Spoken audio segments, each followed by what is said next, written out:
dices que también los templos están marcados, son mensajes hacia nosotros, son como mensajes para recordarnos. Son mensajes para la continuidad. Continuidad. Sí. Para el trabajo. Entonces, cuando tú llegas a un templo como guía espiritual, como chamán, y tienes el permiso, tienes la facultad para conectarte con los guardianes de ese templo y te den la información, es como entregarte la continuidad, el trabajo que sigue para esos templos, para esta cultura, para este sistema. Entonces, haz de cuenta, cuando vas al bosque, o sea, en mi persona, cuando yo voy al bosque, me conecto con el bosque. Y en mi caso, no estoy diciendo que en el caso de otras personas, sino en mi caso, antes salía el espíritu del árbol. Y me guiaba y me daba la información, ¿no? Que del pino, el roble, la planta que encuentro ahí en el camino, y me van dejando información. Ahora, con mi conciencia y mi evolución y el conocimiento que he tenido por todas estas vidas que he llevado, ahora yo solo veo números.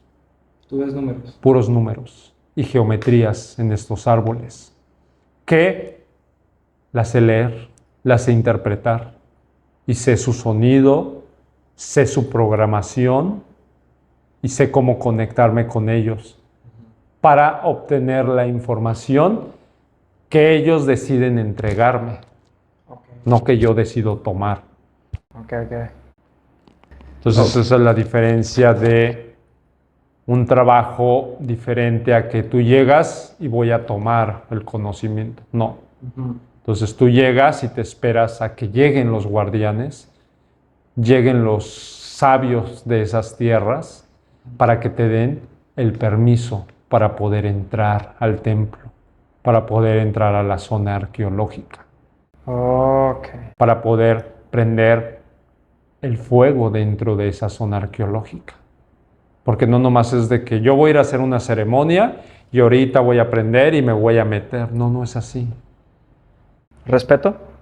Una cosa es el respeto, pero la otra tiene que ver mucho con la sabiduría. Y entiendes que si tú te metes, estás entrando en guerra. Y después, no, es que me siento bien mal, no a los 2, 3 días, 4 días, oye, que mi familia está bien enferma, porque te metiste a hacer guerra. Te metiste a saquear información.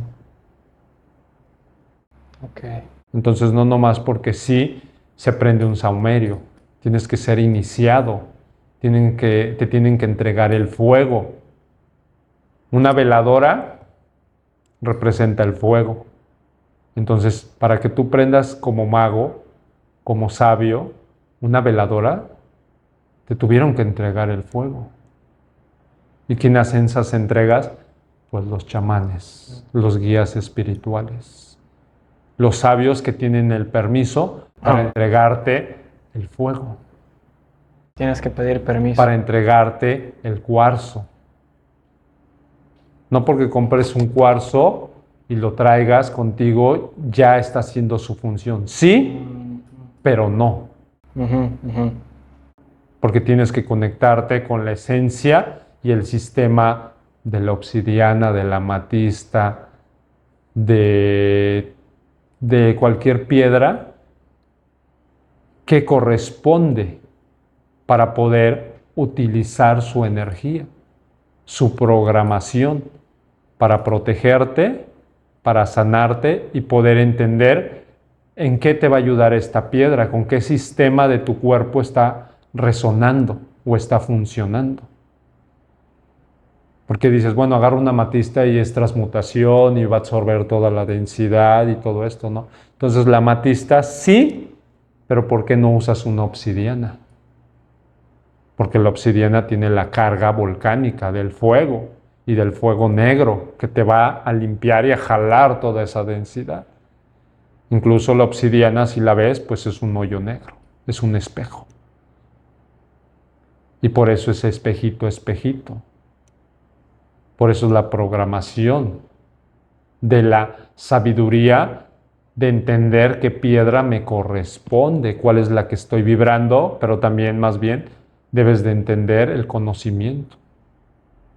Donde cuando tengas la oportunidad de tener tus cuarzos y ves a un guía espiritual o un chamán, pedirles de favor que te den autorización para poder usar esos cuarzos en la medicina. Sí, sí, sí, sí. Porque tienes que programarlos. Y depende de la energía. Porque aunque los cuarzos estén dentro de la Tierra, pertenecen a diferentes sistemas. Y unos son de oscuridad y otros son de luz. Otros son de agua, otros son de fuego, otros son de tierra, Sí. otros son de aire. Entonces depende del elemento es el que vas a estar usando. Y todo nos lleva al chamanismo. El chamanismo.